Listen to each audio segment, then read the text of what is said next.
Exercise 1.5 में मैंने invertible function के बारे में पढ़ाया गया था। इन्वर्टेबल फंक्शन क्या होता है? इन्वर्टेबल फंक्शन वो होता है कि जैसे आप किसी फंक्शन में ये एक्स टू वाई है, डोमेन है, कोडोमेन। आप किसी फंक्शन में एक्स की वैल्यू डाली, आपको वाई मिल गया, ठीक है। तो इन्वर्स एक ऐसा फंक्शन होता है कि जिसमें वाई की वैल्यू आप पुट करने, इसमें एक्स डालते हो तो वाई मिलता है। इसमें इन्वर्स फंक्शन में आप वाई की वैल्यू डालो, आपको एक्स की वैल्यू मिल जाए, ठीक है। तो फंक्शन में आप एक्स की वैल्यू डालोगे, आपको वाई मिलेगा। तो इन्वर्स फंक्शन में आप वाई की वैल्यू डालोगे, ठीक है, तो आपको एक्स मिल जाएगा। तो जिन फंक्शंस का इन्वर्स फंक्शन हम बना सकते हैं, जिनका इन्वर्स एग्जिस्ट करता है, उन्हें हम कहते हैं इन्वर्टेबल फंक्शन। इन्वर्टेबल या इन्वर्सिबल फंक्शन वही होते हैं जिनका इन्वर्स एग्जिस्ट करता है। और इन्वर्स एग्जिस्ट करने के लिए फंक्शन का वन वन और ऑन टू होना जरूरी है। वन वन और ऑन टू होना, अगर function one one onto है तो उसका इन्वर्स एग्जिस्ट करेगा, ठीक है। क्योंकि भाई मैं देख लीजिए, जैसे ऑन टू का मतलब वाई की वैल्यू के लिए एक्स मिल ही नहीं रहा है, तो इन्वर्स एग्जिस्ट ही कहाँ करेगा, ठीक है। तो आपका जो है वन वन फंक्शन का, अगर फंक्शन वन वन और टू है तो उसका इन्वर्स एग्जिस्ट करेगा, ठीक है। इन्वर्स एग्जिस्ट करेगा तो इन्वर्टेबल फंक्शन होगा, उसका इन्वर्स निकालना पड़ेगा। इन्वर्स कैसे निकालेंगे? एफ एक्स को वाई मानेंगे तो एफ इन्वर्स वाई बराबर हो जाएगा एक्स, मतलब एक्स की जो वैल्यू आएगी वही हमारा इन्वर्स होगा। एफ एक्स को वाई मान लीजिए, एक्स की वैल्यू निकाल लीजिए, एक्स की वैल्यू आएगी वही एफ इन्वर्स वाई होगा। तो इस तरीके से हम एफ इन्वर्स निकालेंगे, ठीक है। अच्छा, आप जान लें, जैसे चूंकि function one one onto है, तो किसी फंक्शन का ये डोमेन है, ये कोडोमेन है, तो अब इसे डोमेन, ये डोमेन और इसे रेंज भी बोल सकते हैं आप, क्योंकि function one one onto proof कर ली ना आपने, मान लीजिए, तो ये डोमेन रेंज हो गया फंक्शन का। तो इन्वर्स फंक्शन होगा, उसका डोमेन ये बन जाएगा और रेंज ये बन जाएगी, क्योंकि उसमें आप वाई की वैल्यू डालेंगे आपको एक्स मिलेगा। तो इन्वर्स फंक्शन के लिए जो इसकी रेंज होगी वो इसका डोमेन बन जाएगी, और जो इसकी डोमेन होगी वो इसका रेंज बन जाएगी, ठीक है। ये एक्स टू वाई का वो बनेगा वाई टू एक्स का। देखिए, चलिए सवाल कैसे करते हैं। हमारा पहला ही सवाल है ये, पहला सर नहीं किया, वो बहुत आसान सवाल है। सेकंड क्वेश्चन किया है, एस दिया है, फंक्शन एस टू एस का है, कहा चेक करो कि भैया इन्वर्स किनके हैं। अगर हैं तो फिर मतलब किनके किनके इन्वर्स एग्जिस्ट करते हैं, तो भाई इन्वर्स निकालो भी। तो भाई जैसे ये दिया है, फंक्शन दिया नहीं, रोस्टर फॉर्म लिखी है, तो उसका वेन डायग्राम बना लिया। तो मैंने वेन डायग्राम से देखिए, वन का वन, टू का टू, थ्री का थ्री, पहले एस लिखा, one two three, one two three, देखिए एस टू एस का है ना, तो दोनों में वन टू थ्री एलिमेंट है। इस वन का वन, टू का टू, थ्री का three, one one onto function है, इन्वर्स एग्जिस्ट करेगा। और इन्वर्स बनेगा क्या? एक्स कॉमा वाई का बनता है वाई कॉमा एक्स, तो y comma x, one comma one, two comma two, three comma three, वही बन जाएगा, क्योंकि एक्स वाई तो सेम है ना। अगला सवाल देखेंगे, ये भी एस टू एस का है, one two three, one two three, तो वन का टू, टू का वन और थ्री का भी one. Two and one have same image, तो नॉट, ये वन वन नहीं हुआ, ऑन टू भी नहीं हुआ, क्योंकि थ्री की कोई प्री इमेज नहीं दिखाई है, देखिए वन वन भी नहीं है, क्योंकि दो की सेम इमेज हो गई, तो इन्वर्ट एग्जिस्ट ही नहीं करेगा, ठीक है। थर्ड पार्ट देखेंगे, ये लिखा हुआ है एस टू एस का है, one two three, one two three, one, ये लिखा है पूरा सब, वन का थ्री, टू, ये सब मेंशन कर लिया। देखिए function one one onto आपको नजर आ रहा है, हर एलिमेंट की यूनिक इमेज है, और कोडमेन में जितने भी सबकी प्री इमेज दिखाई गई है, तो function one one onto है। ऑन टू होता क्या कि इसमें जितने भी हों सबकी प्री इमेज मिलनी भी तो चाहिए, मिल रही है, देखिए वन वन ऑन टू है, इन्वर्स एग्जिस्ट करेगा। इन्वर्स क्या बनेगा? ये वन का थ्री है तो ये थ्री का वन, टू का थ्री, वन का टू बन गया। इसका चौथा पार्ट अपने आप कर लीजिएगा आप लोग। हाँ, ये अगला देखिए, थर्ड क्वेश्चन में है, इन फंक्शंस के इन्वर्स एग्जिस्ट करते ही नहीं हैं। कुछ फंक्शन दिए हैं, कहा है क्यों, वाई। जैसे पहला सवाल ये है कि एक्स टू वाई का है, फंक्शन दिया है एफ एक्स बराबर वन बाई एक्स।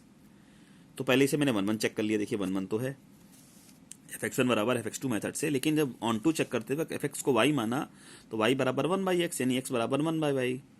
तो अगर वाई की वैल्यू जीरो होगी, वाई हमारी कोडोमेन में तो है, कोडोमेन में जीरो है, देखिए, तो जीरो डालेंगे एक्स मिलेगा ही नहीं। तो वाई की वैल्यू जब जीरो होगी तो एक्स मिलेगा ही नहीं, x is not defined, it not onto, तो इन्वर्स एग्जिस्ट नहीं करेगा, ठीक है। अब इसका सेकंड पार्ट देखिए, सेकंड पार्ट में फंक्शन ना देख के इन्होंने दिए थे, ये रोस्टर फॉर्म दे रखी थी शायद। रोस्टर फॉर्म क्या देखिए, बता रखा है कि माइनस एक्स टू वाई का है, एक्स में माइनस वन, ये चार एलिमेंट है, वाई में दो एलिमेंट है। तो माइनस वन, जीरो और वन, तीनों पे आंसर टू है, लिखा है सवाल में, एफ एक्स की वैल्यू टू है जब एक्स की value minus one, zero, one है, और टू डालेंगे तो थ्री मिल जाएगा। तो देखिए वन वन तो है ही नहीं, देखिए सेम इमेज मिल गई ना, इन तीनों की सेम इमेज मिल गई, तो वन वन नहीं, तो इन्वर्स एग्जिस्ट नहीं करेगा। ऑन टू है लेकिन वन वन नहीं है। थर्ड पार्ट देखिए, एक्स टू वाई का है, ये लिखा है, कहा चेक करो इसका भी इन्वर्स एग्जिस्ट नहीं करता, क्यों? तो चेक कर दिया भाई, देखो वन वन ही नहीं है, वन वन है ही नहीं, वन डाला तो आंसर टू, माइनस वन डालेंगे तो भी आंसर टू, सेम इमेज है, वन वन नहीं है। ऑन टू के लिए क्या करें? ऑन टू के लिए, ऑन टू के लिए मैंने इस फंक्शन की रेंज निकाल दी। कैसे? एक्स रियल को बिलोंग करता है तो एक्स जीरो है, जीरो से बड़ा होगा, दोनों तरफ 1 ऐड कर दिया। फंक्शन की वैल्यू क्या आएगी? एक है, एक से ज़्यादा, 1 से इन्फिनिटी। फंक्शन की रेंज आ गई 1 to इन्फिनिटी। और कोडोमेन क्या है? Real number. रेंज कोडोमेन बराबर, रेंज और कोडोमेन बराबर नहीं है तो नॉट ऑन टू, तो इन्वर्स एग्जिस्ट नहीं करेगा। तो ये 1 1 भी नहीं है, ऑन टू भी नहीं है, तो इन्वर्स एग्जिस्ट ही नहीं करेगा। तो यही सब बताना था इसमें। अब आप देखिए हमारा 4th क्वेश्चन है, ये S2T का है। कहा है कि इनके भी चेक करो भाई, इन्वर्स अगर करते हैं इन्वर्स एग्जिस्ट तो निकालो भी भाई।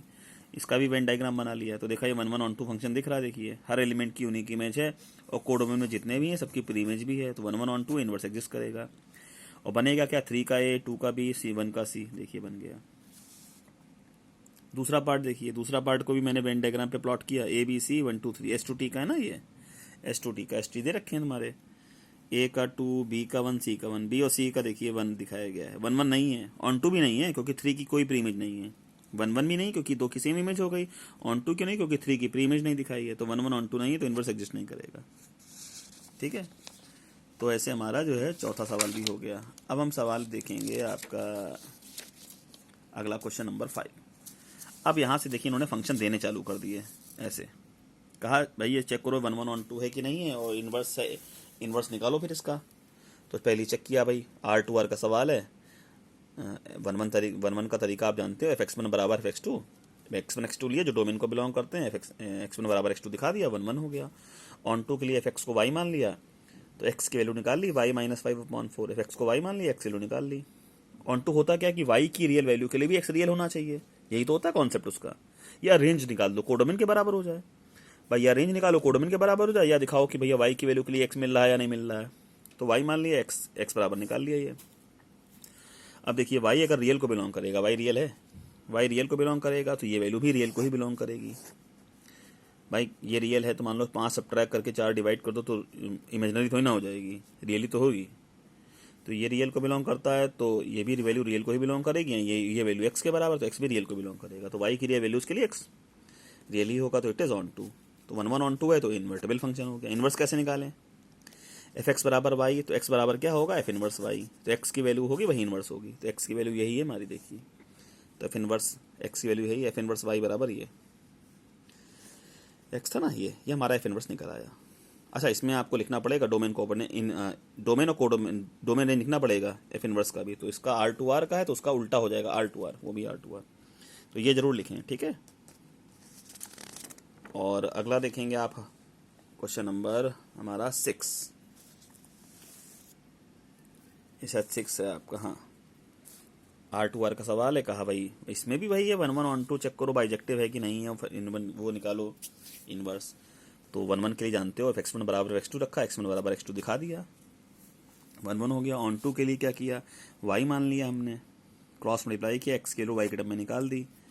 फिर कहा y रियल को, y की रियल वैल्यूज के लिए x रियल मिलना चाहिए। तो चूंकि y रियल को बिलोंग कर रहा है तो ये वैल्यू भी रियल को ही बिलोंग करेगी। भाई अब ये रियल है तो 3y + 1/2 भी तो रियल ही तो होगा, ये वैल्यू x के बराबर है, मतलब x भी रियल को बिलोंग करेगा। तो y की रियल वैल्यूज के लिए x रियल मिलेगा आपको, therefore it is onto. Onto होता क्या है, यही दिखा दो कि ये कि कोडोमेन में जितने भी रियल वैल्यूज हैं उसके लिए x रियल ही मिलेगा, दिखा दिया हमने। या फिर हम क्या करते हैं, कुछ सवालों में रेंज निकालनी आसान होती है, रेंज निकाल देते हैं, कोडोमेन के बराबर दिखा देते हैं, यही मेथड अपनाते हैं। 1 1 ऑन टू हो गया तो भाई इन्वर्टेबल फंक्शन हो गया। तो फिर इन्वर्स निकालें, f(x) बराबर y, तो x बराबर f इनवर्स y। तो f इनवर्स y क्या होगा? x की वैल्यू यही, x की यही वैल्यू ना, तो f इनवर्स y हो गया। इसका भी डोमेन कोडोमेन लिखना पड़ेगा आपको, डोमेन रेंज।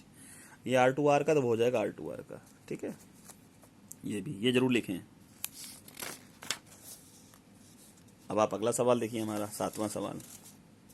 एक मिनट बेटा,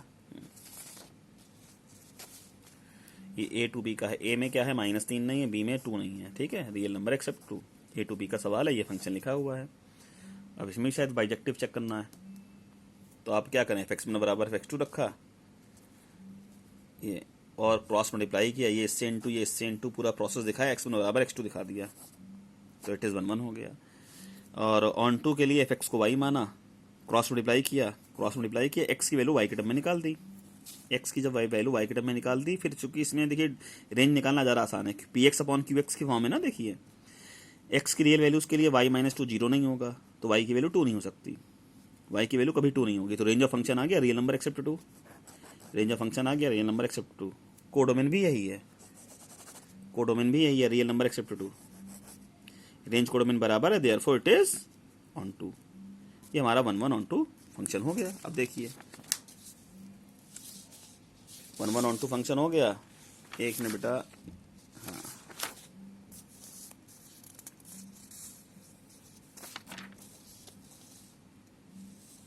हाँ 1 1 ऑन टू हो गया बेटा।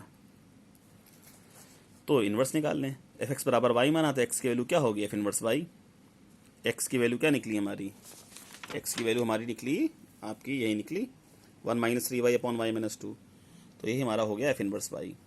एफ इन्वर्स वाई बराबर 1 minus 3y upon y minus 2। F क्या था, ए टू बी का था, ये होगा बी टू ए का, ये जरूर लिखें, ठीक है। और आप हमारा अगला सवाल देखेंगे। अगला है आपका, ये 10th नंबर पे है, 10th नंबर का करा दिया था सवाल मैंने। r प्लस 2 9 टू इन्फिनिटी है, कहा चेक करो भाई 1 1 ऑन टू के लिए। ये 1 1 ऑन टू चेक करना है, फिर आपका इन्वर्स भी निकालना है, मतलब देखिए इन्वर्टेबल फंक्शन दिखाना है और इन्वर्स निकालना भी है। तो मैंने 1 1 तो जानते हैं, x1 बराबर x2। r प्लस है, r प्लस मतलब सारे positive real number, negative number एक भी नहीं है। इसको चल रहा फैक्टर की x1 plus x2, x1 minus x2 आ गया। अब चूंकि x1 x2 r प्लस को बिलोंग करते हैं तो ये चीज़ तो कभी जीरो होगी नहीं, तो फिर यही जीरो होगा। दो रियल नंबर्स, दो पॉजिटिव रियल नंबर्स का सम जीरो नहीं होता, ठीक है। तो x1 माइनस x2 बराबर जीरो, देयरफॉर x1 बराबर x2। तो इट इज़ 1 1 हो गया। ऑन टू के लिए इसकी रेंज निकालना ज़्यादा आसान है। x real x R plus को बिलोंग कर रहा है तो एक्स स्क्वायर 0 0 से बड़ा रहेगा, दोनों तरफ 9 जोड़ दो, तो ये तो एफ एक्स बन गया। एफ एक्स की वैल्यू क्या होगी, 9 9 से ज़्यादा। तो ये रेंज ऑफ फंक्शन आ गया 9 टू इन्फिनिटी। कोडोमेन क्या है, 9 टू इन्फिनिटी। रेंज कोडोमेन बराबर है, therefore it is onto, therefore it is invertible. देखिए रेंज निकाली, कोडोमेन निकाला, रेंज कोडोमेन तो दिया ही था, बराबर आ गया तो ऑन टू हो गया। अब ये इट इज़ इन्वर्टेबल फंक्शन, ठीक। अब देखिए इसका इन्वर्स कैसे निकालते हैं, ये कहाँ निकाला है, ये देखिए निकाला है हमने। एफ एक्स को वाई माना तो एक्स बराबर क्या होगा, f inverse y, f inverse y. तो एक्स की जो वैल्यू, एक्स की वैल्यू कैसे निकालें, एफ एक्स को वाई माना तो ये आ गया, ये एक्स स्क्वायर बराबर वाई माइनस 9, तो एक्स स्क्वायर बराबर वाई माइनस 9, तो एक्स बराबर under root y minus 9। Plus minus नहीं लगाया क्योंकि एक्स आर प्लस को बिलोंग करता है, तो नेगेटिव तो होगा नहीं, तो ये हमारा एफ इन्वर्स वाई बन गया। इसका रेंज और डोमेन लिखना पड़ेगा मुझे ये, ठीक है। फिर मैंने आज की क्लास में एक और सवाल समझाया था, ये वाला देखिए शायद क्वेश्चन नंबर 9। ये डोमेन कोडोमेन दिया था, डोमेन कोडोमेन। तो फंक्शन का जो है ये फंक्शन दिया था, तो पहले इन्होंने कहा था ये चेक करो भाई 1 1 ऑन टू, तो एफ एक्स1 बराबर एफ एक्स2 रखा और x1 बराबर x2 दिखा दिया, ठीक। 1 1 हो गया। रेंज के लिए y मान लिया, क्रॉस मल्टीप्लाई किया, x की वैल्यू y की टर्म में निकाल ली, क्रॉस मल्टीप्लाई करके x एक तरफ किया, y एक तरफ किया ना, अच्छे x एक तरफ करके x की वैल्यू y की टर्म में निकाल ली। अब x की रियल वैल्यूज़ के लिए तो ये जीरो नहीं होनी चाहिए, यानी y की वैल्यू 4/3 नहीं होनी चाहिए। तो रेंज ऑफ फंक्शन आ गया रियल नंबर एक्सेप्ट 4/3, ये रेंज ऑफ फंक्शन आ गया। कोडोमेन भी यही है, कोडोमेन भी यही है। रेंज कोडोमेन बराबर है, तो इट इज़ हो गया आपका 1 1 ऑन टू हो गया, ऑन टू फंक्शन हो गया। अब देखिए तो it is bijective function. Inverse निकालने के लिए एफ एक्स को वाई माना तो एक्स की वैल्यू एफ इन्वर्स वाई होगी, एक्स की वैल्यू तो ये है, तो एफ इन्वर्स वाई हमारा ये आ गया, एफ इन्वर्स वाई, ये तो हुआ एफ इन्वर्स वाई। इसका ये लिखना पड़ेगा आपको, डोमेन और रेंज, ठीक है। हालांकि पहले डोमेन को डोमेन बोलते हैं, चूंकि ऑन टू फंक्शन हो गया तो आप चाहे कोडोमेन बोलो रेंज बोलो एक ही चीज़ है, तो डोमेन रेंज लिखना पड़ा आपको। अच्छा, फिर आपसे इन्होंने कहा एफ इन्वर्स 0 निकालो, तो आप अच्छा एफ इन्वर्स वाई दिया तो एफ इन्वर्स वाई को एक्स से रिप्लेस कर लो, तो एफ इन्वर्स एक्स क्या निकलेगा, जहाँ वाई है वहाँ एक्स पुट कर दो। एफ इन्वर्स एक्स क्या होगा, 3 - 4x अपॉन 3x - 4। ये कहा एफ इन्वर्स 0 निकालो तो 0 पुट कर दो, यहाँ -4, ये आ गया -3/4। फिर कहा एफ इन्वर्स एक्स बराबर 2 है, एफ इन्वर्स एक्स की वैल्यू ये 2 है, यहाँ 2 रख दो भाई। जैसे एफ इन्वर्स वाई था वैसे एफ इन्वर्स एक्स मान लिया, तो एफ इन्वर्स एक्स जगह यहाँ 2 डाल दिया, देखिए 2। 3 - 4x अपॉन x - 3x - 4 बराबर 2, क्रॉस मल्टीप्लाई की एक्स की वैल्यू निकाल ली, ठीक है। तो ऐसे ही आप देखिए इसके बहुत सारे सवाल के सोल्यूशन मैंने भेज दिए हैं, बस आप लोग जो हैं क्या कहते हैं सवाल सॉल्व करें और जो भी सोल्यूशन जो आए ना आप पूछिए, ठीक है, ठीक। और क्या कहते हैं आज कोई भी इसमें सवाल लगाइए, सारे सवालों का सोल्यूशन है आपका। जो सवाल समझ में ना आए आप तुरंत ही फ़ोन करके पूछिए, ठीक है? ओके बेटा।